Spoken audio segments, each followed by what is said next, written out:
Quais foram os momentos mais emocionantes dos Oscars especiais ao longo da história, hein? Pergunta bem subjetiva, mas eu decidi elaborar uma lista com 6 momentos inesquecíveis na minha relação com o Oscar. Se liga! Para você que está chegando agora no canal do meu tio Oscar, seja muito bem-vindo. A gente fala aqui toda semana sobre Oscar, sobre academia e sobre cinema em geral. E para você não perder nenhum vídeo novo, se inscreve no canal, não esquecendo de ativar as notificações no sininho, que é muito importante pra gente. Pessoal, eu já falei em algumas outras oportunidades o quanto eu gostava na época em que as homenagens, os prêmios especiais eram entregues durante a cerimônia principal de premiação do Oscar. Hoje em dia, isso é feito numa cerimônia à parte, chamada de Governors Awards, que começou lá em 2009. O objetivo foi a diminuição do tempo total da cerimônia, mas na minha opinião, eu acho que boa parte do charme que fez com que as pessoas se encantassem com a cerimônia do Oscar ao longo dos tempos se perdeu com essa mudança. Ainda que tenham pessoas que não tenham muita paciência para acompanhar essas homenagens, eu acredito que é o mínimo que a comunidade cinematográfica pode fazer por grandes nomes ao longo dos tempos. Inclusive, eu nunca gostei muito dessa comparação que algumas pessoas fazem de que os prêmios especiais seriam uma espécie de prêmios de consolação por aqueles que não conseguiram ser premiados ao longo da carreira. Isso na realidade é um grande erro de interpretação desses prêmios, até porque o processo de escolha é ainda mais difícil do que a votação tradicional ano após ano. Para finalizar essa lista, pessoal, que inclusive foi um processo bastante difícil, já que são vários os momentos inesquecíveis na história do Oscar, eu levei em conta apenas esses prêmios especiais, tá? Categorias competitivas não foram levadas em consideração. Além disso, essa não é uma lista definitiva. Na realidade, ela é uma escolha pessoal e eu espero que vocês gostem. Vamos começar então. Em sexto lugar, a gente vai até o ano de 1995, quando a dedicatória da Academia foi a seguinte, abre aspas, para Kirk Douglas por 50 anos como uma força moral e criativa na comunidade cinematográfica, fecha aspas. Kirk Douglas foi uma personalidade queridíssima lá em Hollywood. Ele começou sua carreira ainda na década de 1940 e participou de produções marcantes aí do cinema clássico, como A Montanha dos Sete Abutres, em 1951, e Spartacus, de 1960. Versátil, galã e muito bonito, ele arrancou suspiros aí de várias gerações de mocinhas e foi indicado 3 vezes pela Academia. O Invencível, em 1949, Assim Estava Escrito, em 1952, e Sede de Viver, em 1956, num papel inclusive bem marcante onde ele interpreta o Van Gogh. Além de ser uma figura muito respeitada por toda a comunidade cinematográfica, ele também tinha um trabalho humanitário muito importante. E até a sua morte agora, em fevereiro de 2020, ele era considerado como um dos últimos nomes ainda remanescentes da era dos grandes estúdios de Hollywood. Além disso, ele milagrosamente sobreviveu à queda de um helicóptero que queimou boa parte do corpo dele e também um AVC que limitou a fala. Na cerimônia, ele recebeu a estatueta das mãos de ninguém menos do que Steven Spielberg, foi longamente aplaudido de pé e esse é um dos momentos mais lembrados do Oscar em toda a década de 1990. I see my 4 sons. They are proud of the old man. Na quinta posição, a gente volta para o ano de 1990. Segundo as palavras da Academia, abre aspas, para Sophia Loren, um dos verdadeiros tesouros do cinema mundial que, em uma carreira rica em atuações memoráveis, acrescentou brilho permanente à nossa forma de arte. Fecha aspas. Sophia Loren foi uma das atrizes mais belas e desejadas de toda a história do cinema. Ela nasceu em Roma, na Itália, e começou sua carreira cinematográfica justamente no país europeu. Ela quebrou um tabu bastante importante no ano de 1961, quando venceu o Oscar de melhor atriz interpretando em italiano. Foi a primeira vez que uma atriz venceria nessa categoria interpretando uma língua falada que não a inglesa. Duas Mulheres é um filme que está ali imerso no movimento vanguardista europeu do início da década de 1960. Depois, ela seria indicada uma segunda vez ao Oscar, dessa vez pelo filme Matrimônio à Italiana, de 1964. Ela depois foi a Hollywood, fez uma série de filmes por lá, se tornou uma das atrizes mais populares de todo o mundo e nesse momento aí da carreira, já mais madura, ela recebeu o prêmio especial das mãos de Gregory Peck, um de seus maiores amigos na América. Incrivelmente bela, dá pra ver também nos olhos a emoção que ela sente ao receber essa honra. And every friend and every colleague, your generosity fills me with happiness and great pride. Pro quarto lugar da lista, a gente volta ao ano de 1970. Segundo a academia, abre aspas, para Lillian Gish por sua arte superlativa e pela distinta contribuição para o progresso do cinema. Fecha aspas. A Lillian Gish é considerada a primeira grande dama do cinema norte-americano, e não é para menos. Ela começou a sua carreira lá na época muda, início da década de 1910, quando o próprio cinema ainda estava tentando encontrar o seu caminho. Nesse período, ela fez dezenas de curtas-metragens, e no meio desse processo, conheceu o que seria o diretor com que ela mais trabalharia, D.W. Griffith. Eles trabalharam juntos nos filmes mais reconhecidos e importantes da carreira do diretor, como O Nascimento de uma Nação, de 1915, Intolerância, de 1916 e Órfãos da Tempestade, de 1921. A melhor atuação, na minha opinião, no entanto, foi pelo filme Lírio Partido, de 1919. Toda essa exposição fez com que ela se tornasse uma das estrelas mais populares dessa época no cinema norte-americano. As revistas de cinema da época, inclusive, categorizavam ela e Mary Pickford como as grandes atrizes dessa mídia. E isso seguiu de forma regular pelo menos até a metade da década de 1920. Veio o cinema falado e o ritmo dela diminuiu um pouquinho, mas ela seguiu fazendo papéis importantes. Em 1946, inclusive, ela foi indicada ao Oscar como atriz coadjuvante pelo filme Duelo ao Sol. Quando a academia resolveu fazer essa homenagem lá em 1970, convidou o seu amigo pessoal, Melvyn Douglas, para apresentar a estatueta durante a cerimônia. Um momento não só altamente emocionante, e a gente consegue ver isso nas reações dela ao receber a estatueta, como também altamente importante e uma forma de demonstrar respeito por uma das primeiras grandes estrelas da história do cinema. Oh, the charming ghosts I feel around me who should share this. It was our privilege for a little while to serve that beautiful thing, the film. Em terceiro lugar, a gente vai aterrissar no ano de 2001 e provavelmente esse momento vários de vocês aí vão se lembrar de ter visto. Abre aspas. Para Sidney Poitier, em reconhecimento por suas notáveis realizações como artista e como ser humano.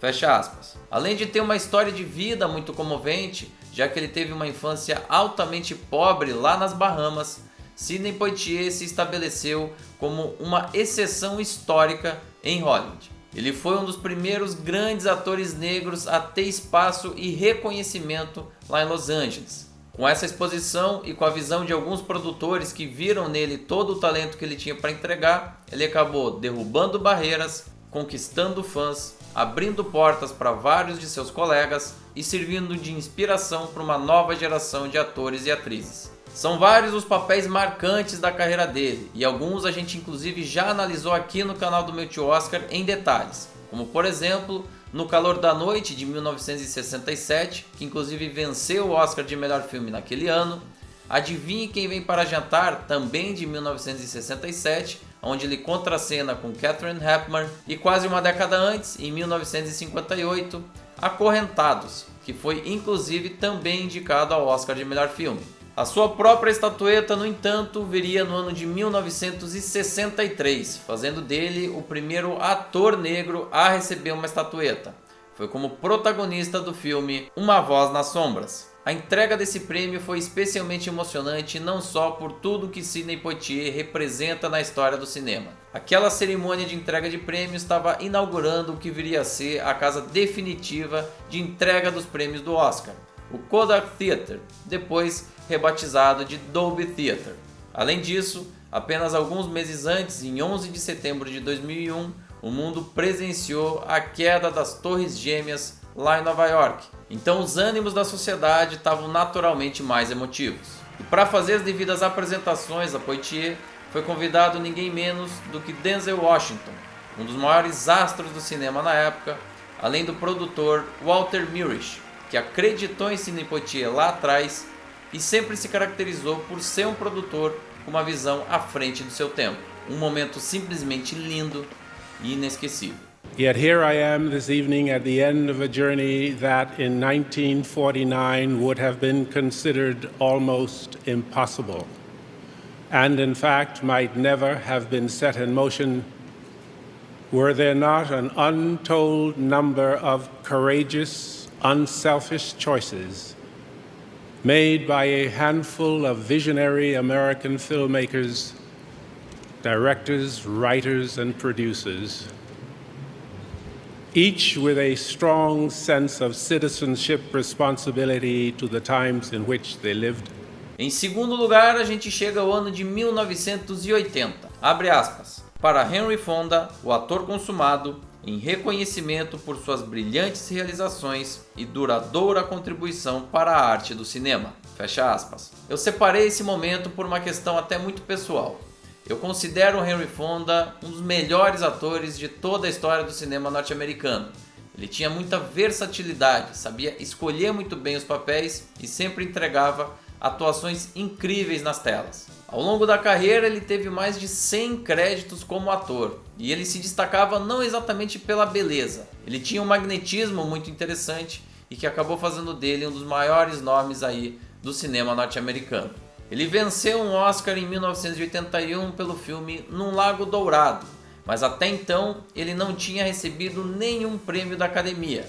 Em 1957 ele foi indicado como produtor do filme 12 Homens e uma Sentença, que ele também inclusive faz parte do elenco, e em 1940 ele foi indicado como melhor ator por um dos filmes que eu mais amo na minha vida, As Vinhas da Ira. Quem fez a introdução desse prêmio lá na cerimônia foi ninguém menos do que o cineasta Robert Redford. Ver Henry Fonda entrando já com uma idade avançada para receber um prêmio que ele até então não tinha, e tendo a trilha sonora de As Vinhas da Ira sendo executadas pela orquestra da cerimônia, é para deixar qualquer um com os olhos marejados. Não à toa, os aplausos em pé duraram um bom tempo, e a gente consegue ver nos olhos de Henry Fonda toda a gratidão por esse momento.